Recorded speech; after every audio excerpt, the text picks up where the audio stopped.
On August 7, 2024, NASA held a press conference to provide updates on the status of Starliner, changes to the plans for Crew 9 flight, when and how Butch, Wilmore, and Suni Williams might return to Earth, and all the reasons behind the decision. When reading the news, we see headlines highlighting that the astronauts Butch and Suni have overstayed their planned visit to the ISS, categorizing this as a black mark for NASA and Boeing. But that's not how we should see it. If we pay close attention to the message of NASA, we realize that the astronauts knew this could happen and were prepared for this contingency. NASA announced at the press conference that now they are the ones delaying the return flight. Boeing is confident about the understanding of the issue and believes that the astronauts can return on board of the Starliner. However, NASA wants to truly comprehend the physics behind the problem and be able to replicate it before proceeding. Steve Stick, the manager of the Commercial Crew Program at NASA, explained that the results of the flight data analysis and tests replicated the degradation of the thrusters seen in flight. However, they still to demonstrate with confidence that they are reproduced what happened in flight and that the thruster and the helium left on board are able to support the demands of the remainder of the flight.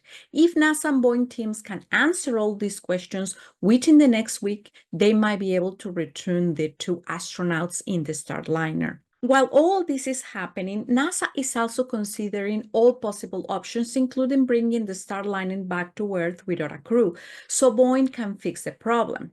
If we consider the high cost of the spacecraft, we will agree that NASA has to try everything.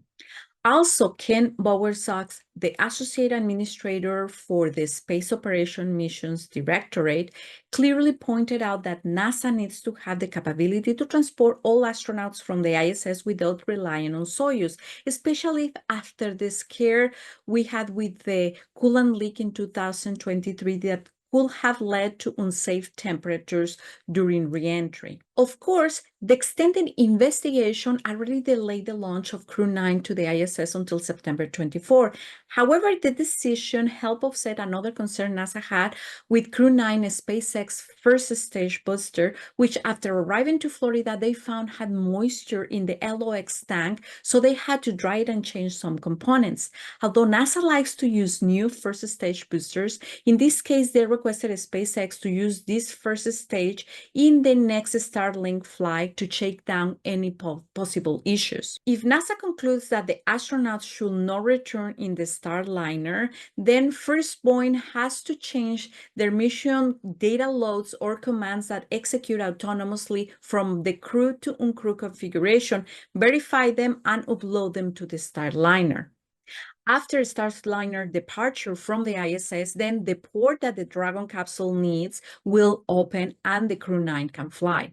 NASA also still has to decide if Crew 9 will fly with two astronauts only. In this case, Butch and Suni will join that expedition, taking the spot of the other two astronauts, and will return with the rest of the Crew 9 in the normal schedule that will be in February 2025.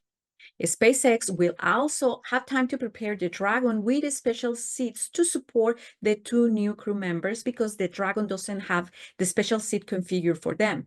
SpaceX has done this before using a special foam that can adapt to different types of bodies and shapes for one astronaut, but in this case, they will have to do it for two. Another thing that NASA is considering is to make Dragon capable of supporting the contingency configuration with 7 seats, which is the maximum capacity of Dragon. Dragon is already operating on a contingency configuration for 5 crew members. However, it might have to do this for 7 seats. Although I'm sure that NASA appreciates the concern of the public for the well-being of Suni and Butch, Dana Weigel, manager for the International Space Station program at NASA, reminds us that they are experienced astronauts and were prepared to stay at the ISS longer than planned.